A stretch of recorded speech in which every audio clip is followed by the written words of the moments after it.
So I'd like to say that I'm actually a part of that organization that was going to come and try and derail you tonight.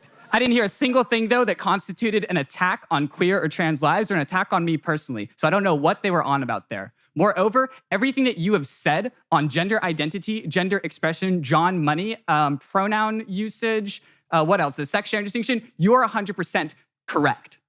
Wow. You are 100% correct. I don't know if you've ever heard that from a trans person before. I identify as a trans woman. You are 100% correct on there. And it is an absolute travesty that the trans community bases everything on such vacuous concepts.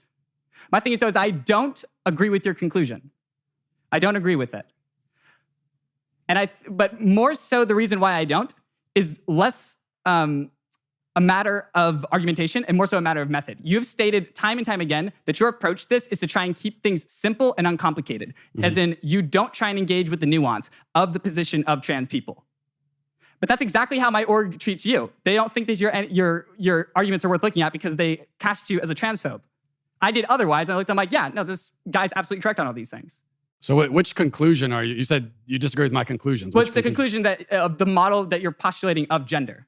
Of it's just this, you have man, woman, they're biologically contingent. My sort of question is, do you think that defaulting to simplicity, if this is the most dire issue of the age, which is something else that I agree with you on, do you really think that a method of simply recoursing to the most simplistic matter of approach is what we should be doing here? Yes.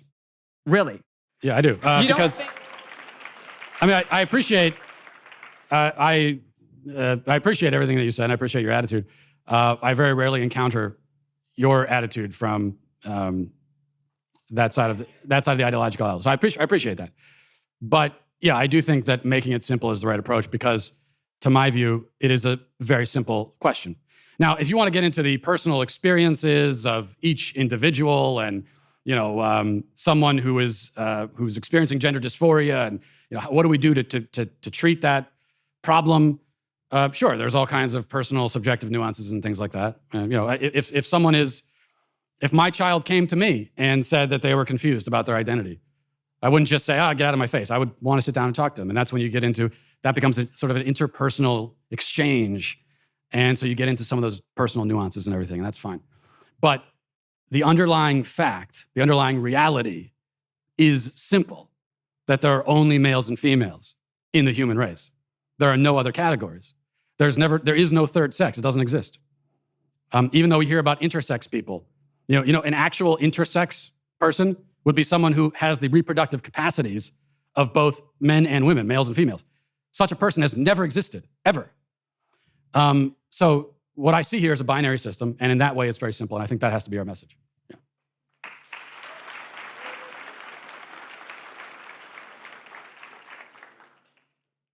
I would still even say, respective to that even if from your standpoint, there's only this binary, there's two. There's complexities and nuances even within social navigation that still might be worth you looking into. I would also say that a lot of your facts also are off. Respective to, for instance, the first sexual reassignment surgery actually happened in the 1920s. So that was before John Money. So it's not a case that I didn't say his was the first. What? I didn't say his was the first. It was probably the first one done on a 2-year-old, but I said he was the one who invented. You started by saying you agree with everything I said, and now we're going back and you disagree. I'm a little confused now. My point is that if you have it to where you can get to a different conclusion from the same arguments, it means that there might be something deeper going on here that for people who are actually philosophers, not rhetoricians, need to be dealing with. Okay, we got to move to the next question, but let me just ask you this so we can clarify where we are. Yeah. Do you agree that there are only males and females in the human race? No. Okay, so you definitely don't agree with my conclusion then at all. No. We actually are totally on opposite sides of this question, it turns out. Okay, so what are the other categories if not male and female? We are going to be here all night if I have to doing that. We're not, because there's none that you can list, so it's actually a very short conversation. All right, well, you're wanting to say that you have these other social categories, right? It's a question of, you're saying are, right? So the question here for me would be one of ontology, insofar as we're trying to posit that there is some kind of specificity, right? And you would look at something like intersex and say that this is like some kind of weird border case, right? But it's a question of the kind of continuum that would allow for one to come into an embodiment that you would cast as male and female. I mean, something that's really interesting is you said that something like age is makes more sense to identify as. You at one point had female genitalia when you were in utero. So you've passed through that, right? And what happens to intersex people is that there's just some kind of like different, there's a different of development that occurs there. So respective to us talking about these categories, it's not a case of there being this hard line thing. I mean, the reason why we also are not going to get anywhere here is because I actually would agree with you that something like woman is what would, in a technical sense, be called a floating signifier. So it doesn't have this like particular designatable meaning to it, right? All right. So that's why we're not going to go anywhere. That's pretty clear. But I appreciate it. Thank you for the question. Thank you.